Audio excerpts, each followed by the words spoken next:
Pinayuhan ni dating Pangulong Rodrigo Duterte ang mga kapulisan na pag-ibayuhin pa ang kanilang trabaho, laban sa kriminalidad.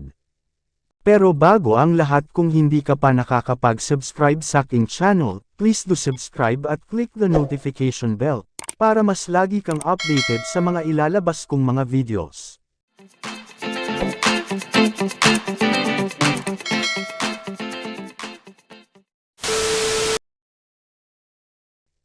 Ginawa ng dating Pangulo ang pahayag, matapos matanong ng media kaugnay sa mga kasong pangangidnap sa bansa, sa ika-40 anibersaryo ng PDP Laban Party. Iminungkahi ni dating Pangulong Duterte, na kung kailangan ng tulong ang kapulisan ay pwede itong humiling ng augmentation mula sa mga militar. Nilinaw naman ito ng dating Pangulong Duterte na masyado pa itong maaga para magbigay ng judgment sa bagong administration. Naniniwala si Tatay Digong na may ginagawang hakbang si Pangulong Marcos Jr. para umano'y tag-onan ang mga insidente ng pangangidnap, sa pagtaas ng krimen na unang pinasinungalangan ng Philippine National Police. Samantala sa ibang balita, nangako ang bagong presidente ng Liberal Party na si Albay 1st District Representative Edsel Lagman na ibabangon niya ang partido. Liberal Party's elect new president declare return in next elections.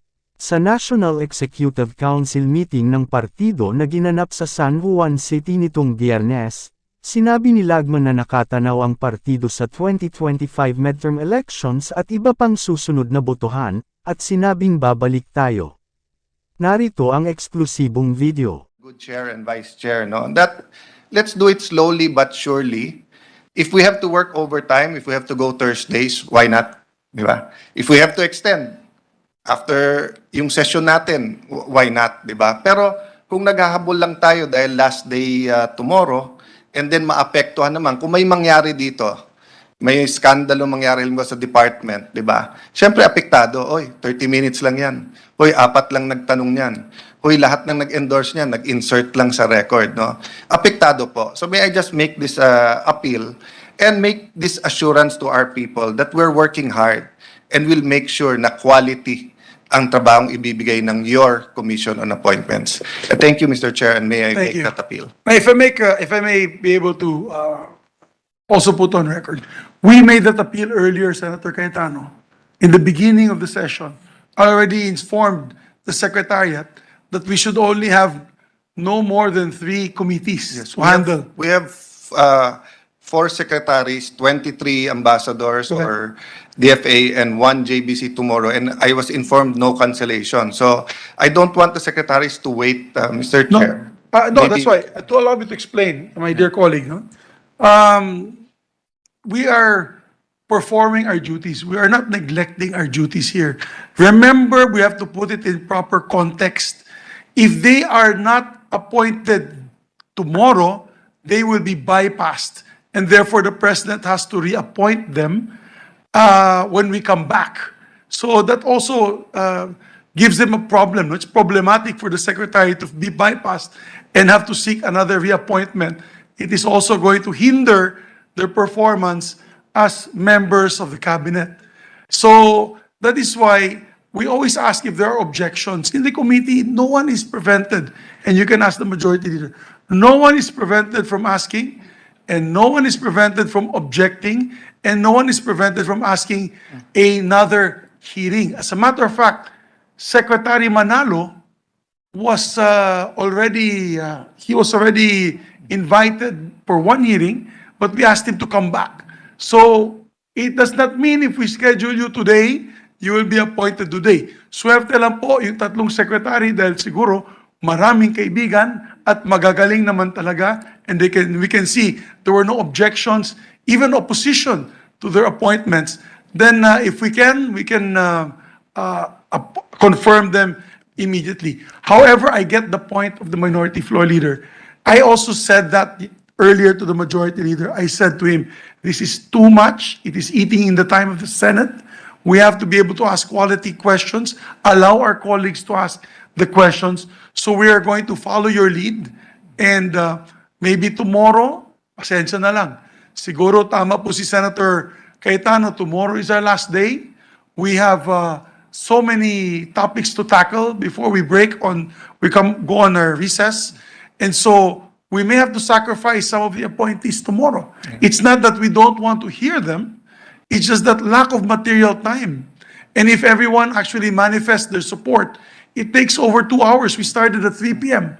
here in the plenary, and we ended almost, it's now 4:41. So if everybody reads their manifestation, it took 3 hours last Wednesday. So I agree. Mr. I Chair, agree with the minority. to agree with you, there hasn't been, wala namang pwersahan, no? Yeah. And everyone has been assured that they will be consulted. Ang point ko lang naman po, syempre tao din po tayo, pag tinitigan tayo ng mga chairman na overtime na, bilisan mo. And personally ako, although matanong din po ako, I'll ask it sa budget hearing. Pero hindi ko rin ma-attendan yung budget hearing kasi kasabay. So ang point ko lang naman po, siguro understanding from the Office of the President na because sabay-sabay, because it is the start of the new administration, may mababypass talaga.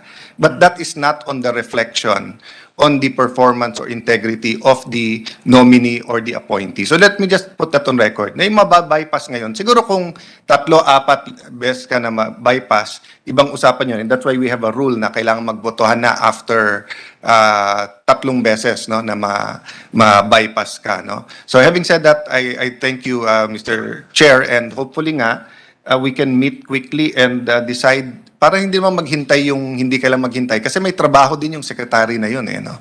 Thank you very much. Yeah, we Mr. take Chair. note of that, and we will take steps to make sure that it does not happen again. And I'd like to start sessions at 3 p.m. because I am going to be ridiculed by our former Senate President, Senator Soto, who always made sure session opened at exactly 3 p.m. every day. Mr. President, Senator Tolentino. Mr. President, I commit. Just on other matters, if we look at the time, it's 4:31. Our session was supposed to start at 3 o'clock. Kung hindi ako nagkakamali, ang House of Representatives at 3 o'clock then. You know, if you listen to the way Secretary Frasco and Secretary Loizaga answered the questions a while ago, it was a real pleasure. We could spend days conversing with them, getting their ideas. And because of social media, and of course, traditional media, journalists are here, people will hear about what they want to do, their qualifications, the integrity, what this administration is about. But let me be honest with everyone here and my dear colleagues, sana hindi tayo ma-offend, no? May nagtanong sa akin na isang pinagkakatiwalaan ko, someone I trust, and said na, "Sir, rubber stamp ba ang CA?" Sabi ko, anong ibig niyo sabihin? Sir, 30 minutes, 1 hour, 3 sekretary sa isang araw, tapos tinignan ko po yung schedule natin. Tomorrow, Secretary Manalo, Secretary Pagdaganan, Secretary Bunoan, Secretary Tulfo, 4, plus 23 from the Department of Foreign Affairs, plus sa JBC. So, nung sinagot ko po yung taong yon, sabi ko, alam mo, marami kasi sa mga na-appoint, years na rin naming kilala. Public record, yung kanilang nagawa, yung integrity, and to give credit where credit is due, we have an amazing secretariat. Grabe po yung lalim ng investigation. But let me also be honest, no? If you look at the schedule of the Senate tomorrow, 15 agencies po ang schedule natin sa budget hearing, including the Office of the Vice President, the Department of Education, Philippine Drug Enforcement Agency. Ang iimportante po nito, and alam din ng mga kasama natin sa House dahil puyatan na rin sila sa budget hearing nila, no?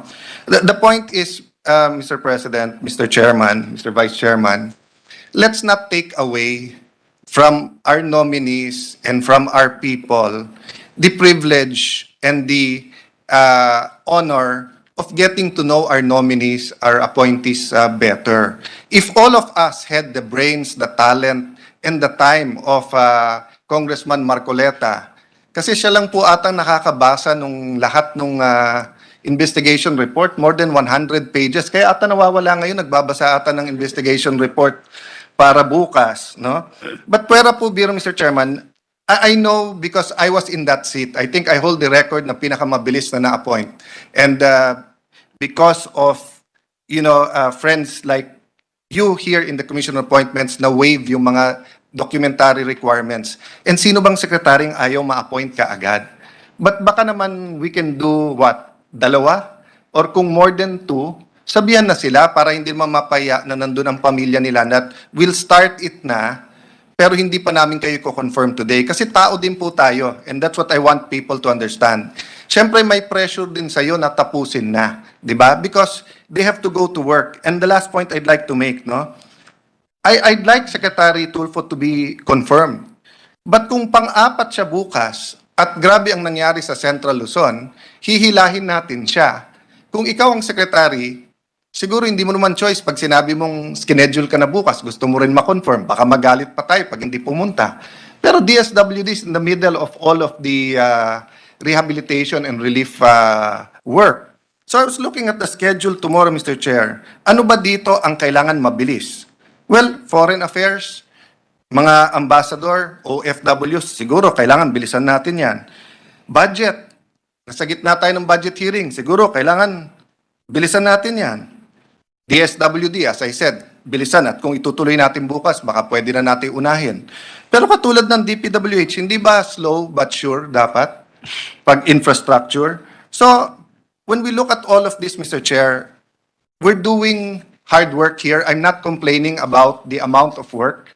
I'm complaining that baka yung quality of work maapektuhan because the investigation reports are more than 100 pages. At pag sinabay natin dito sa budget hearing natin, apektado talaga tayo. And let me close with what the statement of policy in our very own rules tells us, no?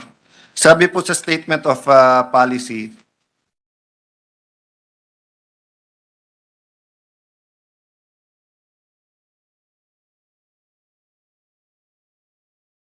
the Commission, being part of our Republican system of checks and balances, shall act as a restraint against the abuse of the appointing authority, to the end that the power of disapproval should be exercised to protect and enhance public interest.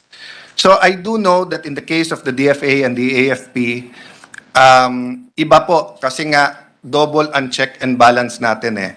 They don't get appointed or promoted without going through a rigorous process in their departments and then yung ating secretariat, no? Pero yung secretaries, the reality is, alter ego choice ng presidente yan eh. So although may vetting system, hindi pa ganun ka-high-tech ang vetting system natin.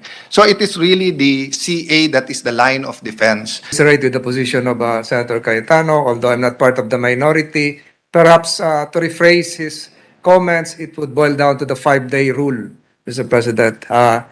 We are not yet tired. Congressman Marcoleta is still very energetic. And the same is true with the majority leader. He emphasized to me his youthful robustness during the lunch break. But perhaps again, the toll on our daily grind, Mr. President. The toll probably is the gist of the good minority leaders manifestation. So, Mr. President, we can still work. We can still work, but we observe the 5-day rule. We recognize likewise the limits of our physical endurance. This is not going to be a marathon, but the marathon is the budget deliberations. But we all enjoy working for the Commission on Appointments as part of our mandate, Mr. President. So, I join the manifestation of our good minority leader. Baka pagod na yung iba, pero ituloy lang po natin yung ating trabaho. Alang-alang sa bayan, Mr. President. Mr. Chair, may we recognize Senator Cynthia Senator Villar? Villar is recognized. I just want to manifest that those in the list tomorrow, I haven't talked to them even once. So I just wonder if we schedule secretaries whom we haven't talked to before their appointment. I just want to make that manifestation. Thank you very much. Mr. Chair, one thing is for sure, all members are hardworking and up for the challenge. But, however, we understand that the Senate has to tackle your own agenda and business Congressmen, we have to go back to Congress now because we're in the thick of approving on third reading the budget.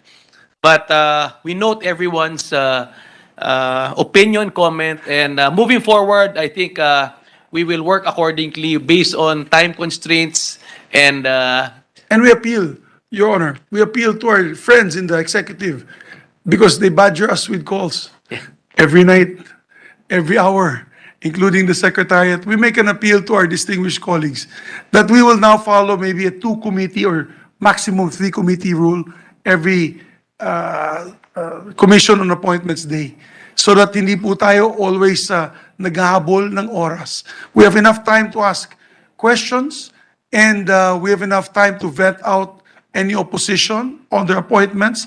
And we appeal to them. We don't do this because we don't like them. We do this, as said by Senator Cayetano, because we want the public. We owe it to the public to know what their plans or programs are for their departments. So I'm glad that the Minority Floor Leader brought that up. Even I am having sleepless nights on how to schedule their appointments, and so be it. It has been said and it shall be followed. And if there's no objections from our colleagues in the next hearing, the next few hearings, particularly tomorrow, we cannot finish tomorrow with the list that I've given. We will not be able to finish till 6 p.m. So that we'll have to cut down that list. And I'll leave it to the Majority Floor Leader and our colleagues to see who will have to vent for the next hearing. Mr. Chair, on the part of the House contingent, upon consultation with our chairman, we fully agree with the suggestion of the Minority Leader, the Senate President, and Senator Tolentino and Senator Cynthia Villar, in order to, fully deliberate on all nominees. We agree with the suggestion, and the 5-day rule definitely should be followed moving Yes. forward. Moving forward. Thank you very much. So, gentlemen, ladies, after a very long day, I think this is the longest day that the Commission on Appointments has had. It's not because I'm your trabador ng Senado.